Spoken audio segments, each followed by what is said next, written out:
Good morning, everyone. I want to welcome you to our worship service this morning.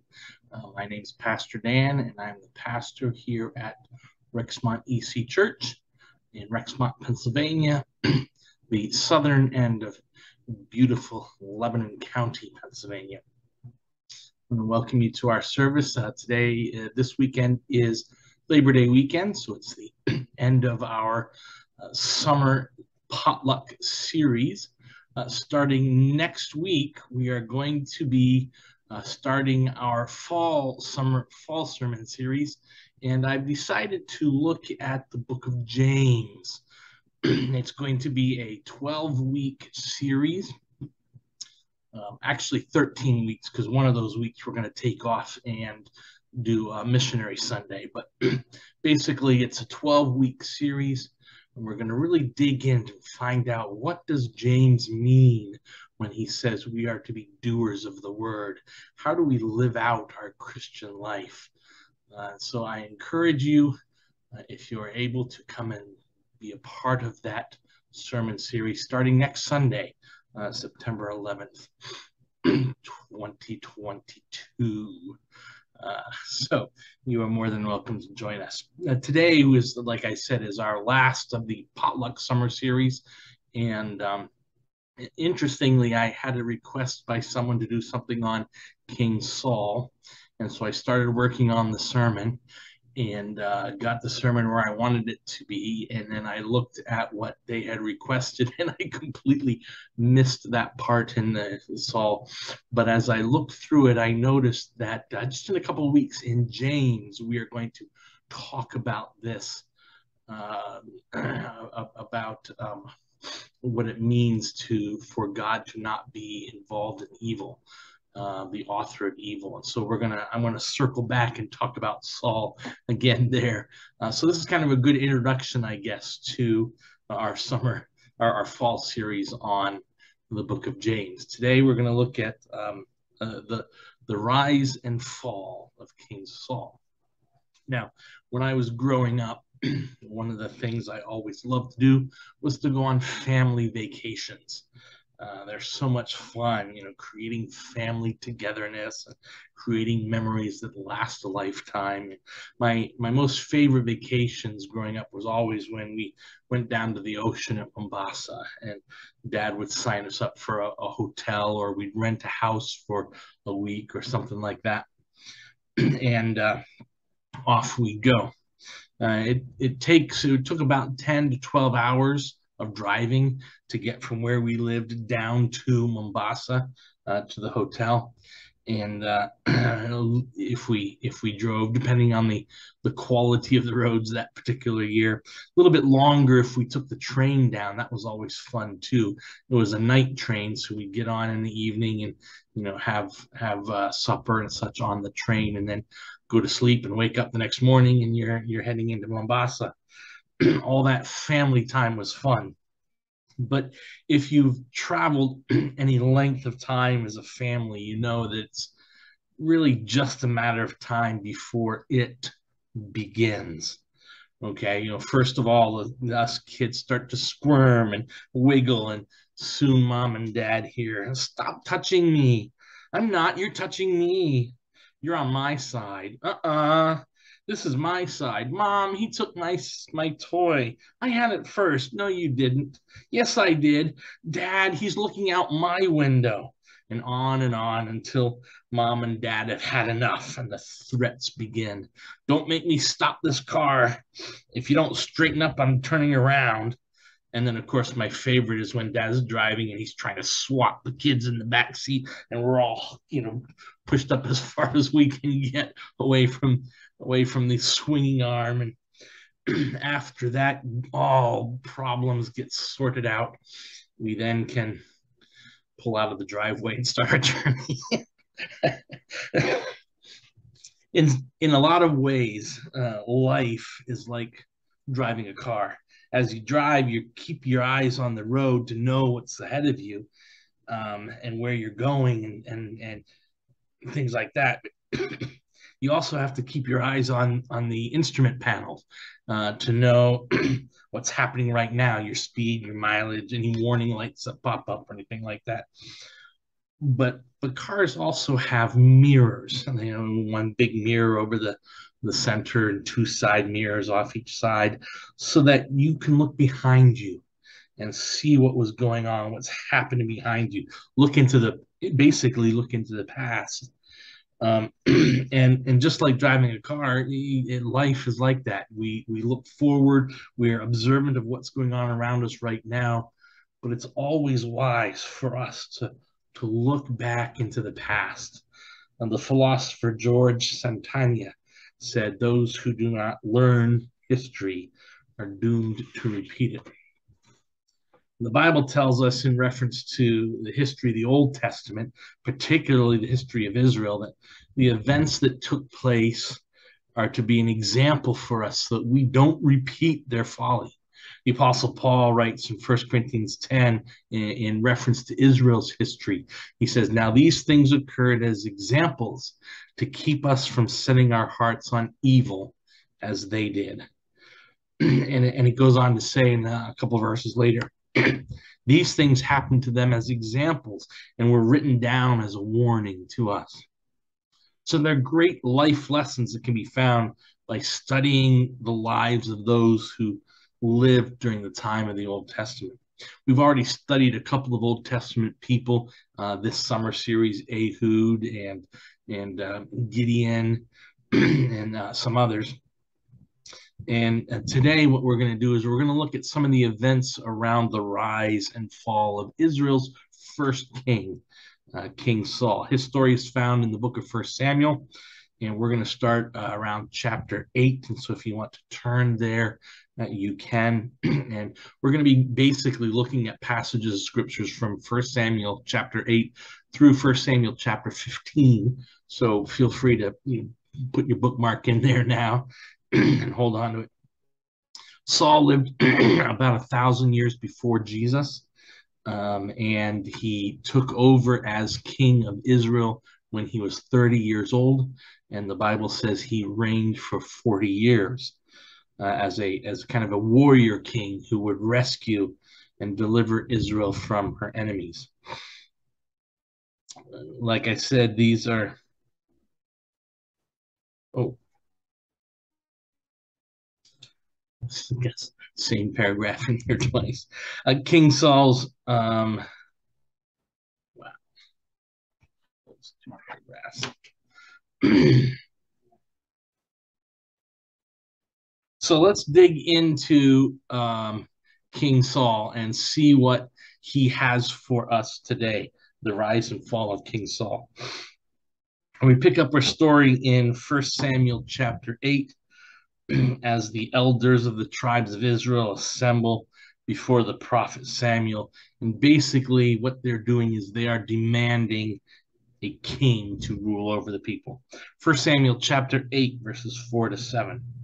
So all the elders of Israel gathered together and came to Samuel at Ramah, where he was staying. And they said to him, "You are old, and your sons do not follow your ways. Now appoint a king to lead us, such as all the other nations have." But when they said, "Give us a king to lead us," this displeased Samuel. So he prayed to the Lord, and the Lord told him, "Listen to all that the people are saying to you. It is not you they are rejecting, but they have rejected me as their king." Up to this point in history of God's people, they lived under theocracy, a God-centered leadership over the people. You remember that Moses brought the people of Israel out of slavery through the wilderness and eventually up to the promised land that God had promised them. And it was God who led them with a cloud of his presence by day and a pillar of fire by night. But now the people are demanding a king to rule over them and to help them and to lead them and to fight for them. Now, this in and of itself is not necessarily a bad thing. In fact, there was a provision had been made in the book of Deuteronomy with the guidelines for appointing a king. So this was not something that was not unexpected. But there was something significant going on here about the inner motivations of the people. The prophet Samuel saw this demand as evil, and it displeased him greatly. God saw it as a rejection of himself. It was not the desire for a king that was the problem. It was the rejection of God and the desire to be like all the nations that was the problem. And I think that phrase, like all the nations, is very significant.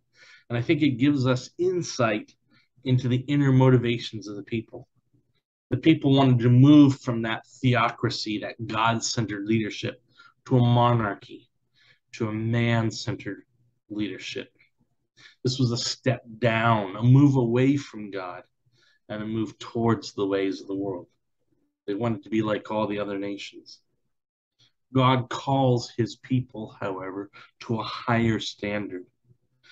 Many times we fall into the trap of wanting to be like the other nations. What I mean is we have this desire to live according to the world's standards, rejecting God as king over our lives and living according to the flesh. How easy it is for us to fall into this scheme of the evil one. He makes the world look so attractive to us, and we're sometimes so easily drawn away and enticed by the things of this world. 1 John 2:15 and 16 says this: do not love the world or anything in the world. If anyone loves the world, love for the Father is not in him. For everything in the world, the lust of the flesh, the lust of the eyes, and the pride of life, comes not from the Father, but from the world. The world and its desires pass away, but whoever does the will of God lives forever. God calls us to a higher standard, his standard. We're to forsake the things of this world and live for him, denying ourselves, taking up our cross daily, following hard after him, submitting to him as king of our lives. And the Israelites didn't want that anymore. Let's move to our second point. We examine Israel's demand for a king. Now let's consider God's choice of a king. God reveals to the prophet Samuel who it is that will be Israel's first king. 1 Samuel 9:15-17 says, now, the day before Saul came, the Lord had revealed this to Samuel. About this time tomorrow, I will send you a man from the land of Benjamin. Anoint him ruler over my people Israel. He will deliver them from the hand of the Philistines. I have looked on my people, for their cry has reached me. When Samuel caught sight of Saul, the Lord said to him, this is the man I spoke to you about. He will govern my people. So let's get a little bit of context here. We're introduced to Saul in the very beginnings of chapter 9. He's the son of Kish, the Benjamite, and he's described as being a very handsome man and a very tall man. He stood head and shoulders taller than all the people around him. I think he looked kind of like me, probably.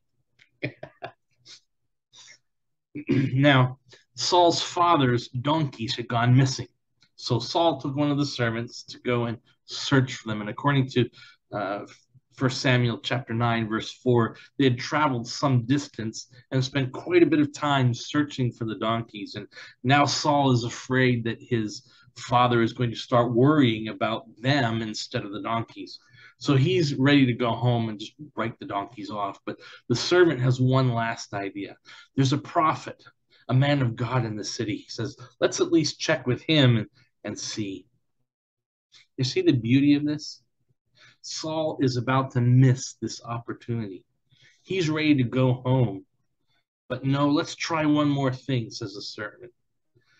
I can see the leading of God in all this. It's not merely a coincidence that Saul had walked so far to put him into proximity with Samuel.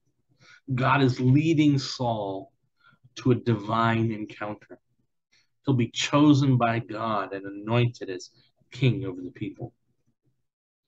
The prophet Samuel reveals to Saul God's intentions. In typical fashion, Saul is reluctant to accept the call.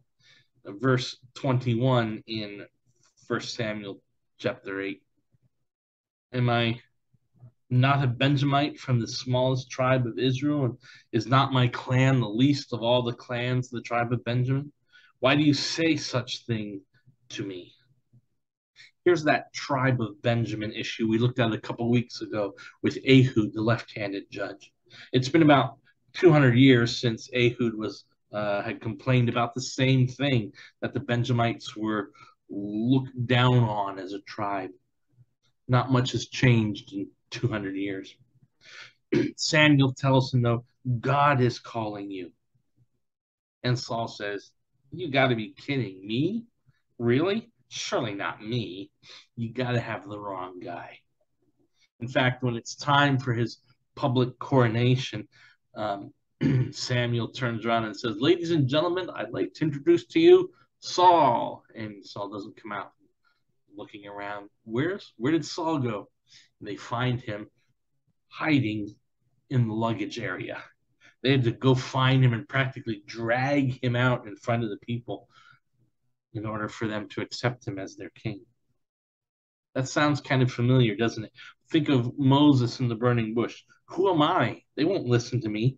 I don't even know how to speak good. I mean, well, I don't, well, maybe the call of the prophet Jeremiah. I'm too young. I don't know what to say. No one's going to listen to me. Maybe Jonah. God says, go east to Nineveh. And Jonah heads west to Tarshish. Or maybe you. I can't do that, Lord. Things are just getting settled in my career. We're starting to realize our dreams, a nice house, nice cars. Kids are doing well in school.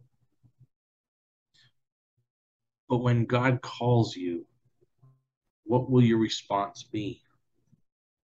One thing we do have to be careful of is that we don't equate reluctance with humility. Most of the time when we refuse to respond to God, the call of God in our lives, it's not because of humility, but to a reluctance and unwillingness to do on our part what needs to be done to make ourselves available for the service of God. It's a feigned humility born out of fear, out of pride, out of selfish motivations, or some strange combination of all three of those. How often we have missed or dismissed a God moment. God calls us to step up and take a stand for him, to serve him in some way, and we miss it altogether because we're so focused or distracted by our worldly pursuits. We miss out on the blessings that God so greatly desires to pour into our lives because we want things our way instead of his. It could be something as simple as stopping to help someone along the side of the road or giving someone a ride. We've all been there. We've been prompted by the Holy Spirit. Stop to see if that person needs any help. That person needs a ride. Stop it off. And yet we drive past, rationalizing, justifying our reluctance, quenching the moment of the Spirit in our life. Or it could be a call that is much a bigger deal, a life-changing transformation for you and your family and those to whom you are called. God may have called you out of a lucrative business career to serve him, either as a pastor or a missionary, something like that.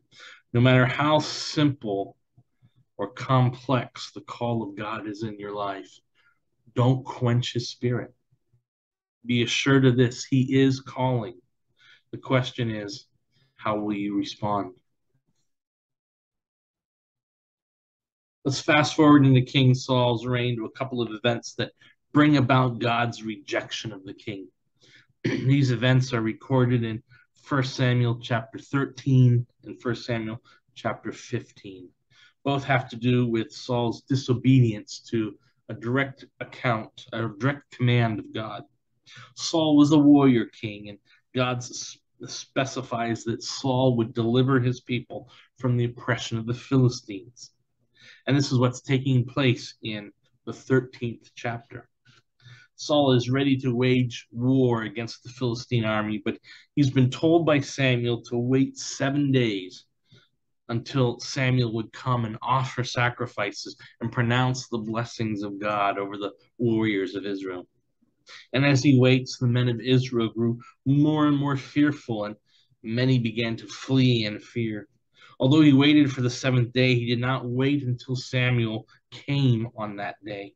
Out of his pride and his arrogance, after all, he was the king, Saul steps in and offers the sacrifice himself, hoping to rally his troops for the ensuing war. Well, the other nations around them, remember, that's what the Israelites wanted. We want to be like other nations around them. The other nations around them, the king was the representative of the people to the gods. Israel was different. Israel had priests who were their representatives. Only priests were allowed to offer sacrifices, only from the tribe of Levi, not kings. But Saul takes on the role of priest that he isn't, and he offers the sacrifice himself that he shouldn't. Let's pick up the story in 1 Samuel chapter 13, starting in verse 10. Just as he finished making the offering, Samuel arrived, and Saul went out to greet him. "What have you done?" asked Samuel. Saul replied, "When I saw the men were scattering, and that you did not come at the set time, and that the Philistines were assembling at Michmash, I thought, now the Philistines will come down against me at Gilgal. I have not sought the Lord's favor. So I felt compelled to offer the burnt offering." "You have done a foolish thing," Samuel said. "You have not kept the command the Lord your God gave you. If you had, he would have established your kingdom over Israel for all time. But now your kingdom will not endure. The Lord has sought out a man after his own heart and appointed him ruler of his people, because you have not kept the Lord's command." Notice Saul tries to pass the blame on to everyone else other than himself. "It's not my fault, it's the men's fault. They were starting to flee. It's not my fault, it's your fault, Samuel. You didn't come in time. It's not my fault, it's the Philistines' fault. They were getting ready to attack." That's a big contrast to a couple of years later when David was confronted by Nathan, the prophet, after his affair with Bathsheba. What was David's response when Nathan confronted him? "I have sinned against the Lord." David took immediate claim of his sin, and while there were consequences to the sin, David was still known as that man after God's own heart. The second occasion of Saul's disobedience, is found in chapter 15. Again, Saul is in direct defiance of the command of God. 1 Samuel 15, starting in verse 2. "This is what the Lord Almighty says. I will punish the Amalekites for what they did to Israel when they waylaid them as they came up from Egypt. Now go attack the Amalekites and totally destroy all that belongs to them. Do not spare them. Put to death men and women, children, infants, cattle, sheep, camels, and donkeys." Saul's mission was to utterly destroy the Amalekites. Who were these people, and why was there such a devastating judgment from God? Well, a clue is given there in that second verse. "I will punish the Amalekites for what they did to Israel when they waylaid them as they came up from Egypt." Israel had a history with the Amalekites. Deuteronomy 25 gives us some insight. As the Israelites were passing through, the Amalekites killed all the stragglers, the elderly, the sick, the women with young children, those who couldn't keep up as they were brought out of Egypt. Deuteronomy 25, 17 to 19 says, "Remember what the Amalekites did to you along the way when you came out of Egypt. When you were weary and worn out, they met you on your journey and attacked all who were lagging behind. They had no fear of God. When the Lord your God gives you rest from all your enemies around you in the land he is giving you to possess as an inheritance, you shall blot out the name of Amalek from under heaven. Do not forget." This godless nation continued to the times of the judges, even until the time of Saul's reign, some 300 years of death and destruction, of rejecting God and coming against the people of God.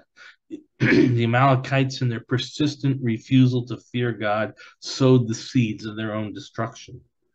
God is patient and slow to anger, abounding in love and faithfulness. That's Exodus 34, verse 6.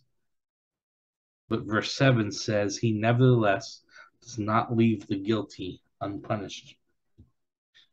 Back to 1 Samuel chapter 15, starting in verse 7. Then Saul attacked the Amalekites all the way from Havilah to Shur, near the eastern border of Egypt.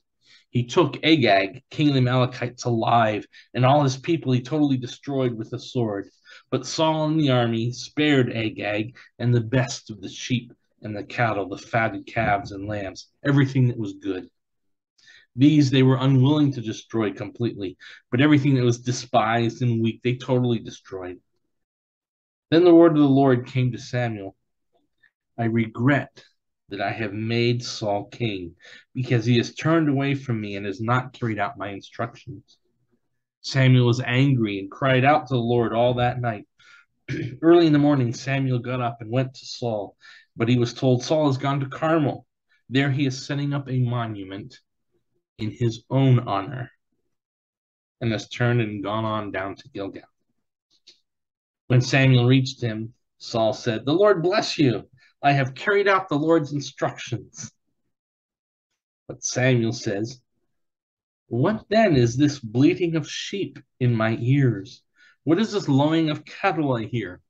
Great use of sarcasm there by Samuel.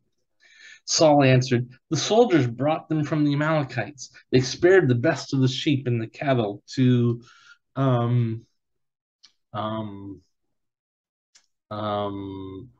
I know, sacrifice to the Lord your God. But we totally destroyed the rest. See how Saul blames the army once again for his sin? Pick up in verse 19. Why did you not obey the Lord? Why did you pounce on the plunder and do evil in the eyes of the Lord? But I did obey the Lord, Saul said. I went on the mission the Lord assigned me. I completely destroyed the Amalekites and brought back Agag, their king.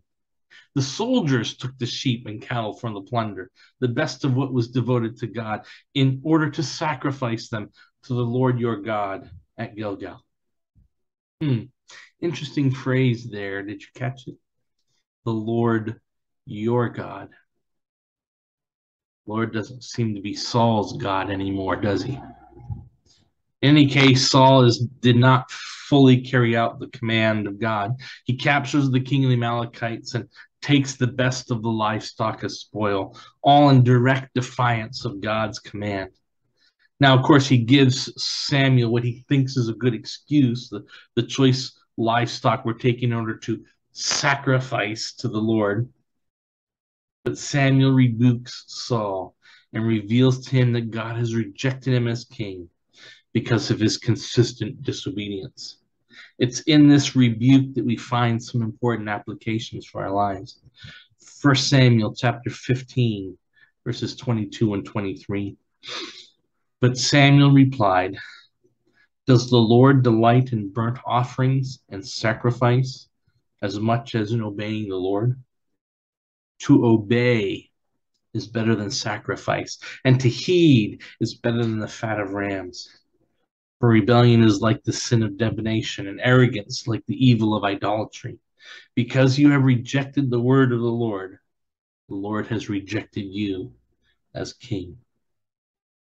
That last sentence there, the sentence for rebellion is like the sin of divination.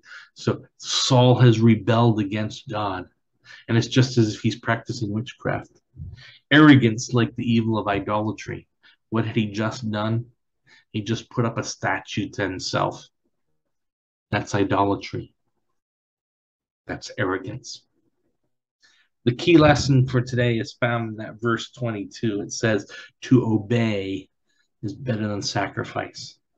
People come to church for all sorts of religious reasons. Some of you are here because your parents made you come. Others because that's what your family does. It's your tradition. Still others out of some pious obligation, thinking that you can win the favor of God by being faithful to some ritual. Some of you are here, and some of you are here because of a genuine desire to worship God. and be drawn close to his presence. We all at some time or another come to worship with improper motives, the wrong attitude for all the wrong reasons. Be assured of this: if your life outside the walls of this building does not reflect the faith you profess inside this building, then the sacrifice you offer here is worthless in the eyes of God. To obey is better than sacrifice. God is more concerned about relationships than he is about your religious ritual. God said it like this in Hosea chapter 6: "For I desire mercy, not sacrifice, an acknowledgement of God rather than burnt offerings." Through the prophet Joel, God said, "Return to me with all your hearts, and with fasting and weeping and mourning, and rend your hearts, not your garments." The words of Jesus are piercing in Matthew chapter 15. "These people honor me with their lips, but their hearts are far from me. In vain do they worship me." It's not that God is unconcerned with outward expression of our faith. It's that God's desire for our outward expression to be a genuine reflection of our authentic and intimate relationship with him. One of the phrases I always told my RVA students was, God is far more concerned with your attitude than with your actions. Now, don't get me wrong, actions matter, they do. But attitude when doing those actions also matter. When we come to church, how do we worship? Yes, we're in church, we sing songs, we pray, we raise our hands in worship, we give offering. We do all those things because God asks us to. But if our attitude is such that we're more concerned that Pastor Dan's sermon is going long today, or what restaurant we're going to eat at in a couple of minutes, or how the Phillies are doing or not doing, as the case may be. Okay, sorry, I didn't mean to get personal there. If we're concerned about that stuff, instead of concerned about what God will have us learn, then all those good things we are doing don't amount to anything. So the three keys that we have today: God sets for us a higher standard. God demands from us more than just living as the world lives. We don't want to be conformed to the image of this world. We want to be transformed into his image. God is calling us. Don't quench his spirit in your life. How will you respond to God's call? And to obey is better than sacrifice. Does the ritual, does your outward expression of worship reflect a genuine relationship with Jesus? I pray it does.